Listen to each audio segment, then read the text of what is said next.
வட்டி கட்ட முடியாம ஆந்திராவுக்கு வயிற்று பசி கூலி வேலைக்கு தமிழக கர்நாடகா மாறி நின்றுருக்கோம். ஆனா இங்க அப்படி ஏதாவது இருக்கா? எங்க ஐயா வீரப்பன் வந்து விஜயனுடைய புகைப்படத்தை உருவமா வச்சு செருப்புகளுக்கு அடிக்க நாங்க அடிக்கோட்டா செருப்பால நீ எப்படி அடிக்கலாம் பக்கத்து வீட்டுக்காரன் இனத்தான நீ சுட்டு கொள்ளலாம் அப்படின்னு உச்ச நீதிமன்றத்துக்கு மானுக்கு இருக்கிற மதிப்பு மனிதர்கள் வந்து பதவியை தொங்க போட்டு போயிட்டாங்க. மாணவர் பாசன மாநில பேச வேண்டும்.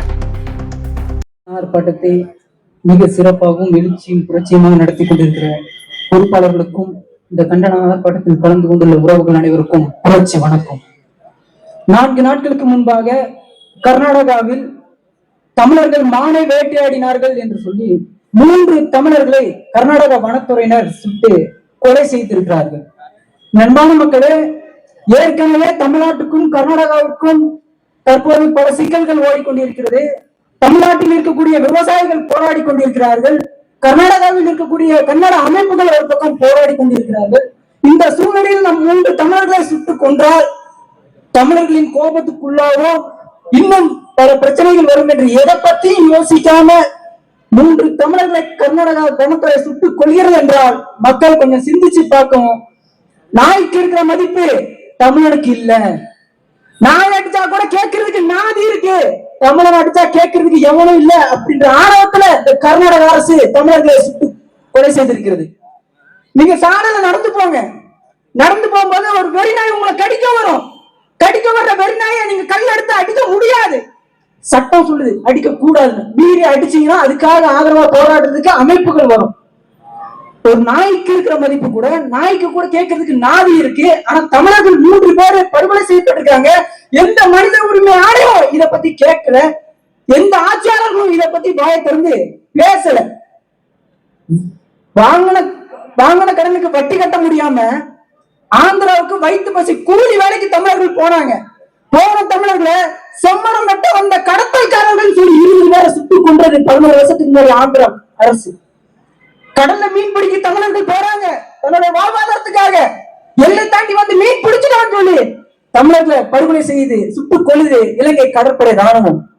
மாட்டை காணாங்க அப்படின்னு காட்டுக்குள்ள போய் மாட்டை தேடுற போன தமிழர்களை 3 தமிழர்களை கர்நாடக வனத்துறை சுட்டுக் கொண்டிருக்கு. இது வந்து ஒரே ஒரு விஷயத்த நம்ம தெரிஞ்சுக்கணும். இங்க மானுக்கு இருக்கிற மதிப்பு, மீனுக்கு இருக்கிற மதிப்பு, மரக்கட்டைக்கு இருக்கிற மதிப்பு, மரத்தமிழன் நமக்கு இல்ல அப்படின்றத நம்ம இது வந்து நம்ம தெரிஞ்சுக்கணும்.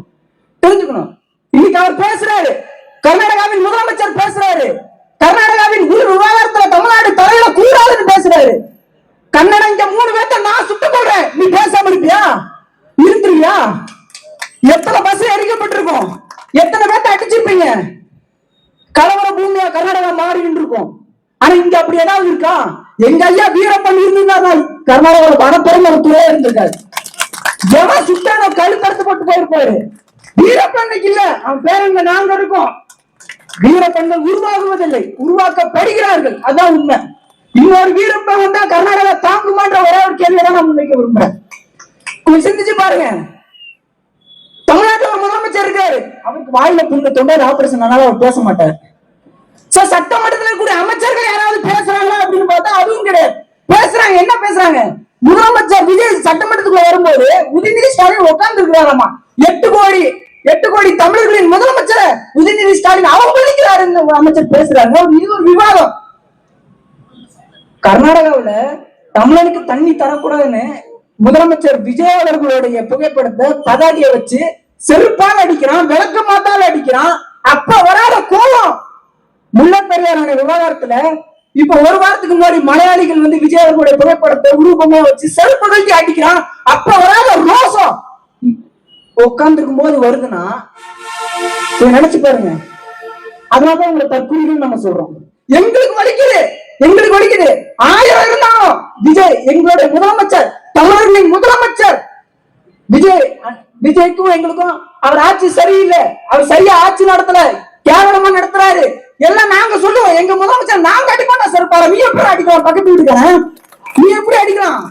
நாங்க அடிப்போம், விளக்க மாட்டால. அண்ணன் தம்பி பிரச்சனைக்குள்ள பக்கத்து வீட்டுக்கார நீ ஏன்டா வர்ற? இத ஒரு தற்கொலையும் கேட்கலங்க. மூச்சுக்கு 3 தடவை தளபதி பேசக்கூடிய ஒரு தற்கொலை. எப்போ எங்க தளபதி நீ செருப்பால் அடிக்கிறான்னு ஒருத்தன் கேட்கல. எங்களுக்கு கோவம் வருது. சிந்திச்சு பாருங்க. இந்த மாண்புமிகு முதலமைச்சரா விஜய் இருந்தாருன்னா என்ன பண்ணிருக்கணும்?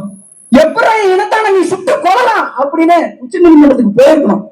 பீகார்லங்க, பீகார் சட்டமன்றத்துல ஒரு 5 வருஷத்துக்கு முன்னாடி எதிர்கட்சிகள் அமளியில் ஈடுபடுறாங்க.